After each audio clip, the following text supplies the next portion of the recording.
Okay, good afternoon, everybody. My name is Davin. I'm from the Department of Real Estate at NUS. I would like to thank PropertyGuru for giving me this opportunity to moderate this panel of distinguished speakers.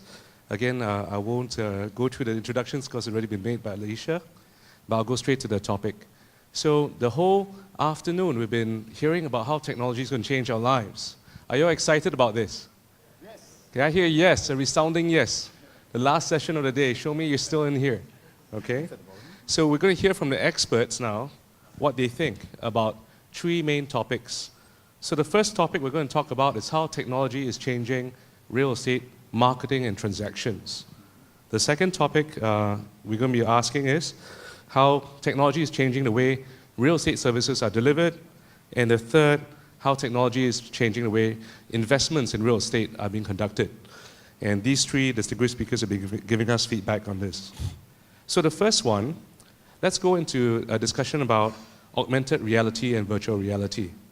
And a Goldman Sachs report in 2015 recently talked about how the VR and AR market in America is going to reach about 2.6 billion by the time of by the year 2025.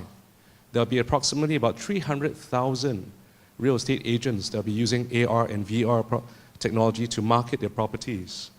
Can I ask the distinguished panel for comments about how they think AR and VR will change the marketing process in Singapore?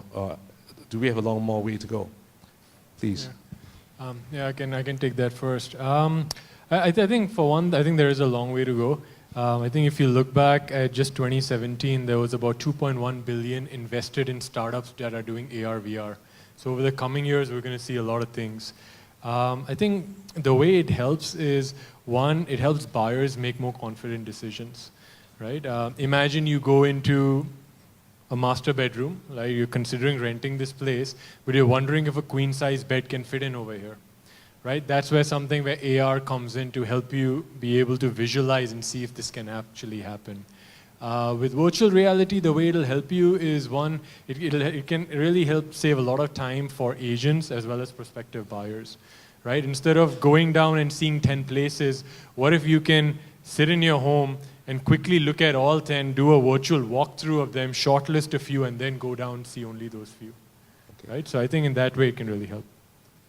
Can I ask Harry, would you have any opinion about this? You talked earlier on about how the entire real estate platform is being digitized. What is your opinion about this? How will AR and VR fit into that ideology? The augmented reality and virtual reality is a technology that is being used by disruptors, you know. You look at Purple Bricks, they are using AR and VR to help sell. And it is for the convenience of the customers. And I think that is a tool that's used by them. For us as agents, and if we do not use it because we do not have the access, then we are at the losing end. So it is good for us to make use of AR and VR. And if you do not have, then we got to tap on technology companies that have it. But I think AR and VR is a double-edged sword. Why? Because the customers can go directly and view the properties that are available that are sold by the various vendors who have access to this kind of facilities. And in the process, some of the agents are cut off from the picture. So while it's good for us, it enhances us and empowers us, it can also be used by the other side to cut us off. So it's a double-edged sword. But it's a good technology. We have to adopt it. We have to tap on service providers that have this facility. Do you think it will be, if I can just ask a follow-up question on that, Harry, do you think that AR and VR adoption will be pushed by agents, or the demand will be coming from the customers who want to actually view ads with more AR and VR options? Where do you think the demand will come from? The demand will come from consumers because they are spoiled by the disruptors. The disruptors are giving this kind of services free of charge based on their fixed fee. And if the disruptors are doing it, the traditional agents are not doing it, we'll be left behind.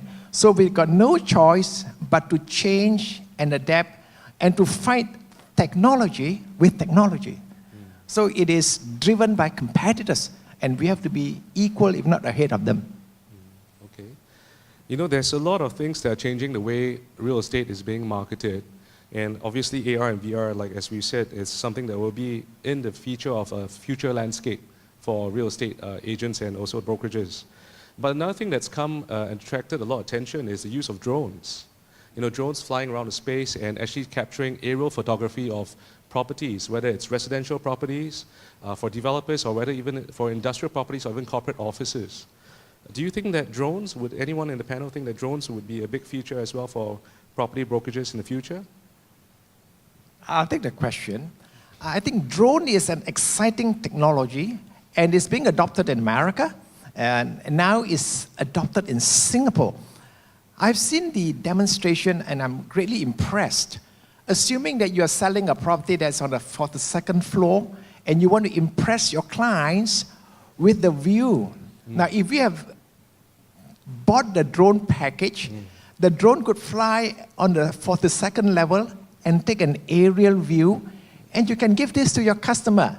Imagine with virtual reality and augmented reality, plus drone photography and videography, wow, you will be able to sell your property to high net worth clients more easily. And I think drone is something that's here to stay. Now, we can say that, well, I have a hobby. Your kind of drone cannot match with a professional. In any event, you cannot fly anywhere, anyhow you like, because you need clearance from the authorities, you know. And there are no-fly zones, so it's best to tap on the service provider for now, because they are professionals. They will only charge you $600 per package. But what is the small investment if it could help you to close a deal that is worth $3 million, is it? So it is good. I have an agent with me who is selling a good class bungalow. And he says that, why don't I use the drone technology since I've seen it? And I say, it's good. Just invest. When you invest, you get a return. And this is a high-ticket item. So I would advise all of us to adopt new technology in order to push our sales, at the same time add value. Because drone gives us video photography and also still photography. Well said, well said. A picture is worth 1,000 words, and in this case, it may be worth $1 million. I think one of the hardest things that we encounter in research is always pricing a view. Sometimes when you meet your customers, you might be very hard to tell them that the view is worth the price tag that they pay for, and drone photography, like you say, might be well help to justify that. Now we move on to the next topic about technology in the delivery of real estate services. In this case, I think in the first session of the day, we heard Harry talking about how the future is digitized. We're also seeing that in the literature, we're seeing that in research. Everybody's talking about technology is actually revamping the whole industry. So in this case, when we look at the digital future, one thing that even our government is talking about is with all the data that we collect, it's going to actually change the way that consumers make decisions. It's going to way to look at property trends or market data. Can I ask Kunal if you've got any comment on that, about how big data might change the way people will look at property transactions? Yeah, I think it's going to bring about a lot of changes. So the key thing what big data does is it makes things predictable, right? It reduces the risk element. I think a good way to just sort of point out is to maybe share a case study. There is this company, Open Door, which, you know, as Harry mentioned, Purple Brick, it's another disruptor, right? And they're in the US. They started in this city, Phoenix, right? Now, the way they work is they're using big data to completely transform how they're doing business. So it's a digital agency, and what they do is, as a buyer, you go on their website and you put in your address, right?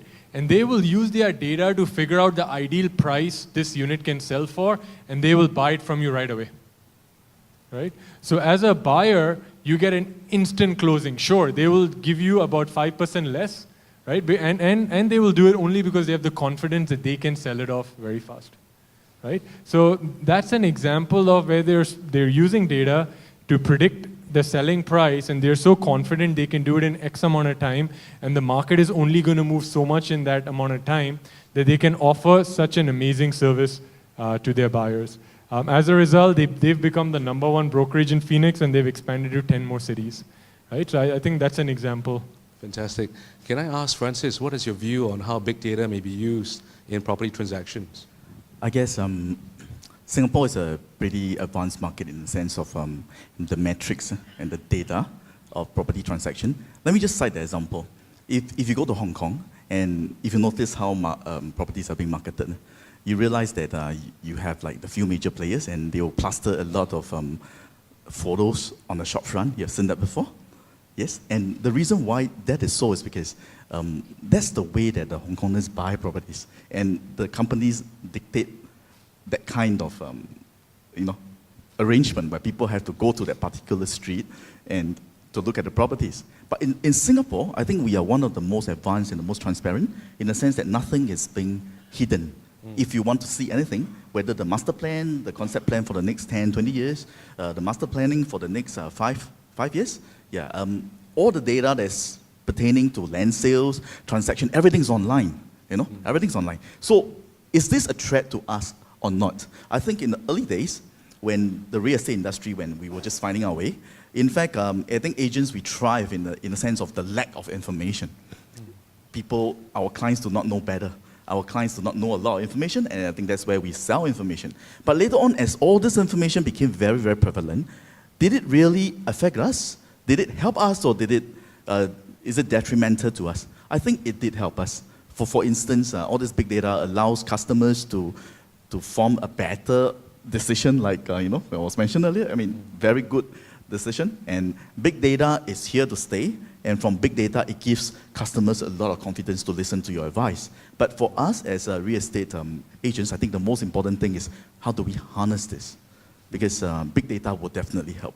But it's how we harness, cut out the data, present it in a way that is useful to you, and then that's where we will be the agent of the next lab, right? The agents of the future.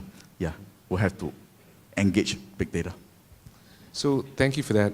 So the tools of the future for the agent, the tools of the job will be really technology. It will be all these things like presenting the property through AR, VR, using even drone or aerial photography, getting actionable insight through big data analysis. What is a priority for the agents in our room right now? For the next 5 to 10 years, what do you think is the immediate priority that agents should jump on in terms of a technology bandwagon? What is the most the low-hanging fruit that they should harvest now? I'll take that. We, the agents, are here to sell and to make money. Now, if we have big data, it can help us. For example, Shun Fu is sold under en-bloc sale.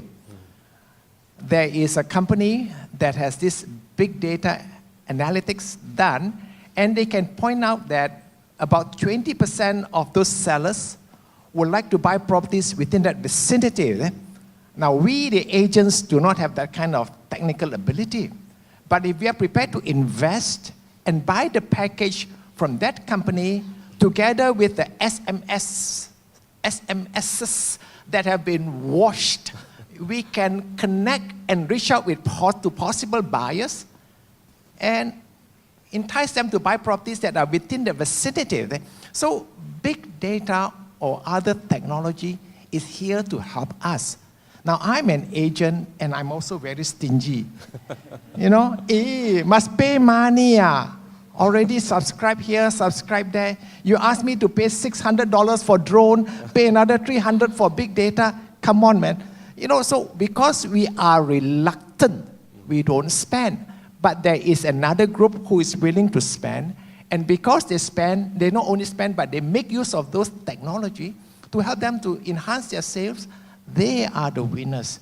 So the question is whether we are willing to invest. This is a personal decision. Thank you for that, Harry. Let's take a quick poll in the room. I'm going to do a quick census. I want to ask you to raise your hand. I mean, you've heard the speakers. If you believe that investing, let's say $100 into technology will get you a better return, how many of you believe that investing money into technology will help you with your creation of sales leads and better conversion? Can I see a show of hands? Fantastic. We're in the right audience. We've got the right audience. Fantastic. Now, let me ask the critical question then. You just mentioned about paying. Now, we talk about the agent paying for the technology, right, as tools of trade. But do you think that we can charge the cost of using that technology to the client because we're offering added value to that service? Is that possible, do you think? Let me ask that question on your behalf. What do you think? I think as an agent, I particularly have a certain opinion on this because elsewhere in the world, buyers and sellers, they pay their own commission, you know. They pay their own sites so that there's no conflict of interest. But in Singapore, I think somehow over the many years that we have walked, we have come to a point whereby buyers and customers don't believe in paying money. Okay? I think this is a mindset that's pretty entrenched here, and it will take a few generations to change. So for that, I think I agree with Harry that just that little bit more of investment may bring you a lot of mileage. Because my take is this, it's the Pareto effect, the 80-20. If 80% of the people are doing it, then it is 20% as effective. You know, the most cutting edge stuff are pretty effective. Because when I started as an agent like 10 years ago, I mean, my seniors, I mean, my mentors, they scared me, you know. Like, do you have $3,000 a month to spend on newspaper? SPH was big then, all right? So, do you have $3,000 a month? I said, I don't, you know. So as I look around and I see, how can I do something different? So something came along, PropertyGuru. So they were approaching us, hey, you want to sign up a package for trial? And then I signed up because 80% of people do not have PropertyGuru account. So I signed up, and that was during the H1N1 days, you know, after the Lehman crisis. And then it was doom and gloom. But suddenly in March 2009, my phone started ringing. And I get like 10, 20 phone calls a day from then. And it was Boomtown Charlie all the way for 3-4 years. Yeah, so we rode that way because we adopted new technology. Like what Harry said, there's always that company that's able to scrub all the data and allow you to reach out to a very, very segmented group of buyers. Like I always share with my agents, initially when they ask me, where do I find high net worth buyers? So I told them, you join the Ferrari club. But then he said, but I do not have a Ferrari. Then I said, there's a simpler way. You can go to this company. He allows you to see through walls, all right? And then you can choose which building you want, and this system can reach out to every single one into their pocket and ring their phone, and you can push your service. And agents who used this service before it really became very rampant, I think they reap a lot of rewards. So much that I have one very confident agent who dared to tell me after 6 months that getting listing is so easy. She has since changed her mind because many people have used that. But in the early days, I think she reaped the rewards of that. Yeah, so I think we should always be, you know, foolish and just keep looking forward. Technologies are here to help. I don't think they are here to encumber us in any way. Okay. Yeah. Thank you for that. That was very enlightening advice and also from real-life experience. So the message is clear. Invest in technology so that you can harvest a return. And now we go on to topic 3. We'll be talking about technology for real estate investments. Now, before I start, I'm sure all of you have heard about Bitcoin. Can I see, is there any Bitcoin investor or enthusiast here? Anyone? Anyone knows what's the recent price of Bitcoin for today? Anyone know? So much? 11,000? Okay, I checked just now, it's about 17,000 Sing dollars. Sing dollars, okay, 17,000. Okay, so this was at lunchtime, okay? So what's interesting about this is that there's a lot of hype around Bitcoin, and it's really because of the dramatic rise in the price of Bitcoin. But what's interesting from the real estate point of view is that there are some property transactions that are being conducted in Bitcoin. So for example, in Dubai, recently there was a 325 million US piece of residential real estate that is now being sold using Bitcoin. And for this development, the developer has opted to sell 150 apartments in the first launch in Bitcoin, and it's priced at about 30 Bitcoins per apartment for a studio. Now, closer to home in Singapore, we have also a property in Sabah's East Coast that was also transacted recently in Bitcoin. But this was for a much smaller piece of property that was half a Bitcoin. Okay, so the question to the panel, do you think that Bitcoin has a future in real estate? I can give my 2 cents. For one, I think it obviously has to stabilize a lot more, right? I mean, when it's going up 30% and going down 30% in 1 week, that's pretty hard for it to be adopted at a very large scale. But it could be Bitcoin, it could be something else, right? It could be some other cryptocurrency, but it's going to be one of these that will play a role going forward. I mean, if you think about it, for our transactions today, we don't carry cash. Okay, we're buying something or paying a deposit. It's not cash. We're clicking buttons anyway. Yes. Right? What you're transferring is digital anyway. So yeah, I mean, that changing will not be as disruptive for users, but obviously it's very hyped at this point. But of course, it will need to stabilize before there can be mass adoption. But at the same time, I mean, just an example, in Japan, there's about 260,000 retail stores where you can go buy even things like groceries, pay for food with Bitcoin, right? So it is being adopted at a mass level. So yeah. Fantastic. Can I ask, Francis, would you have any view on Bitcoin in real Yeah, estate? yes, when we listen to all the hype about Bitcoin, I think it's hard not to get excited, about the kind of financial rewards that you can reap. But I think I prefer to take a more agnostic view about it, because it may not be Bitcoin, but this type of currency is here to stay. And why is it here to stay? It's like, let me just cite a historical example.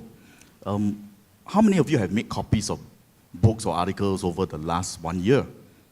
I'm sure we have, right? Documents and copies. But in the medieval times, during the Roman Empire, when it was really strong, do you know you need a license to print? You need a license to print, So the power, the control is centralized on the authority. And right now it is vested in banks and financial institutions. They charge a fee for you. You go through them, they hold your money, they pass the money somewhere else, they act as an escrow, and they charge you for it. But I think Bitcoin and all cryptocurrency is based on this technology called blockchain. If some of you are really interested in this, let me just recommend a book for you to read. It's called The Trust Economy. It is available in major bookshops. The Trust Economy. It describes about how blockchain is here to give power to the people, to decentralize everything. The money can go from person A to person B without the intermediary. All right? So it's in fintech, it's affecting the financial institution. But at the same time, we should be very quick to realize what it may do to us. Because at the same time that it's doing to the financial market, it may affect us, because a lot of all these transactions can take place pretty securely from peer to peer.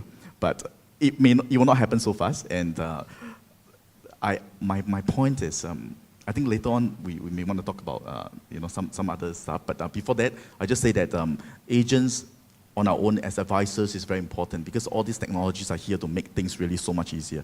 Cuts down the transaction time, cuts down fraud. It's going to be better for us. Yeah. I'd like to expand a bit on that. And it's true, it's often said that we are too engrossed, too focused in looking at the value of Bitcoin, and it's soaring off the charts. But we forget that it's the technology that enables Bitcoin. And as Jason, the prior speaker, was talking about the blockchain is really a public ledger of records. So in a trustless environment, it's designed to work in an environment where no party knows the other party or has to trust the other party. There is a public ledger of records that's kept by every party in that community.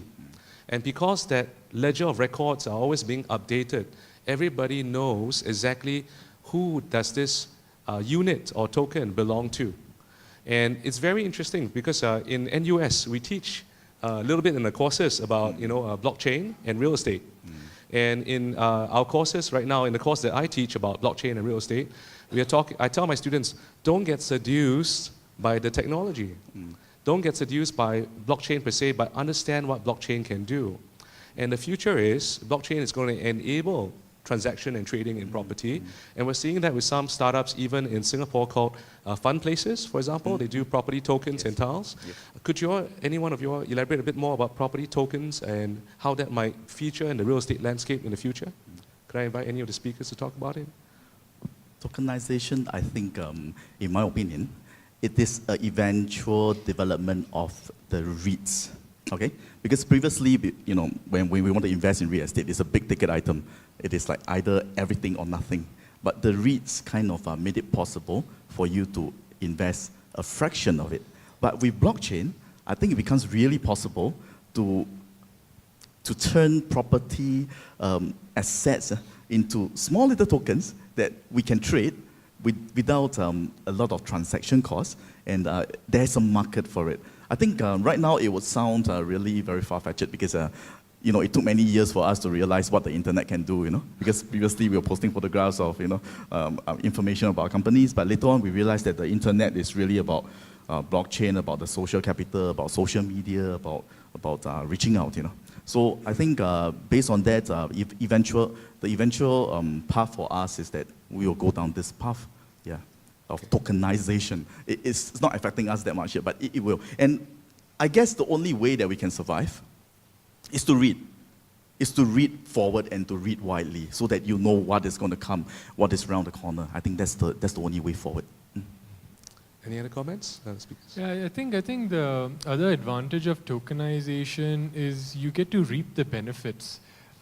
Just to give you an example, Francis gave a very good example with REITs where you buy a subunit of it, so you get part of the ownership, right? Or even today, traditionally you buy a house, you get the title, right? But the proof is still sort of offline, right, of ownership, right? If you want to use that in some way, you can't digitize it. But what tokens do, and something called smart contracts, they allow you to benefit the rewards of this ownership, right? So the ownership becomes digital, so you can reap the rewards also digitally. So if I may paraphrase what our speakers are saying for our audience, so in the future, now you're advising your clients to buy and sell physical property. In the future, it could be that our agents are actually advising your clients to buy and sell tokens in physical property. And it may not be for the full sum amount of the property, but a partial fraction of that property value. And that's very interesting, and that could be ahead of you in the future. Now, it's time to turn the Q&A over to the audience and to take any of your pressing questions that you might have for our panel speakers about technology in the future. There are mics placed in the center of the aisles, the two aisles in the middle of the auditorium. Could you please approach the mic and please state your name and the agency you're with to raise a question? Can I ask anyone to start the ball rolling? Any question? Don't be shy. Any questions about technology?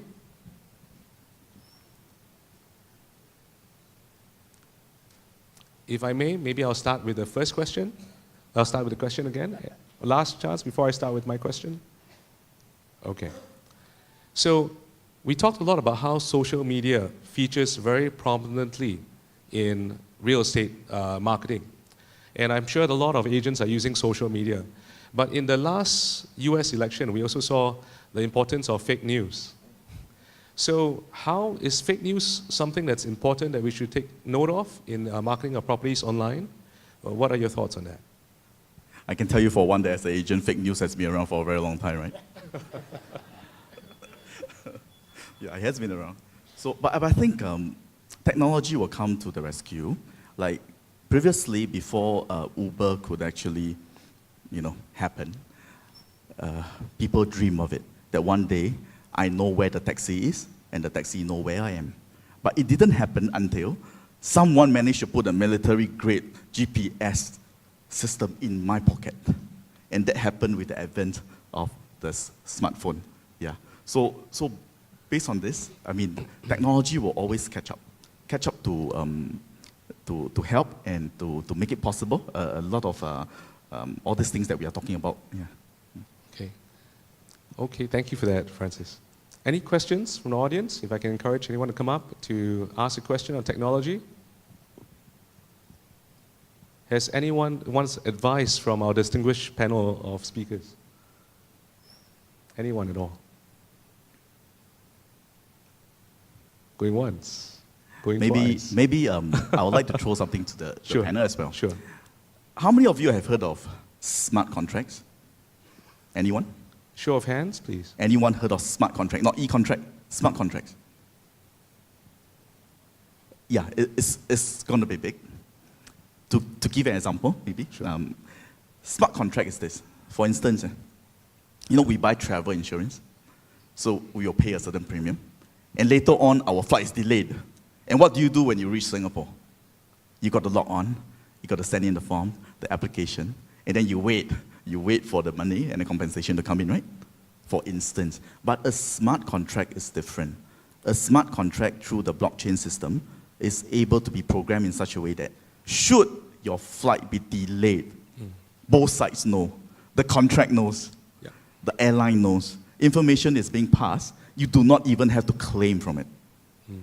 Which means that in the future, if you have a tenancy agreement, it's all automatic. If you never pay your rent after 7 days, they'll start charging interest, and then the interest will be accrued and then be paid automatically. Yeah. I think that's the way forward. But then with that in mind, for us sitting here, I think we are all by blood agents. What should we be doing in view of such intelligent robots at the back that are going to do a lot of the dirty job? I think like my good friend Stuart, what Jason mentioned him earlier, he said, we are going to be advisors, okay? And that is the only way to understand this technology, to ride on it, and to be able to give the humanistic advice. The human part of it, robots can never replace us, yeah? But it's to navigate ourselves in such a way, or to position ourselves in such a way that when all this disruption comes, we are not running away in panic. We are embracing it and say, hey, come on, let me take you by the horns. Let's charge the next path together. Yeah, so that's my thing. Thank you for that. Any other comments before I move on? Okay, great. I want to thank you for that. So if I may summarize, technology is the future, and there are a place, agents should really seize the future and embrace technology. You shouldn't shy away from it. And in the future, I think agents will be using technology to advise their clients and actually better position themselves in terms of transactions and marketing their properties. Can we put our hands together to thank our panel of speakers? Thank you.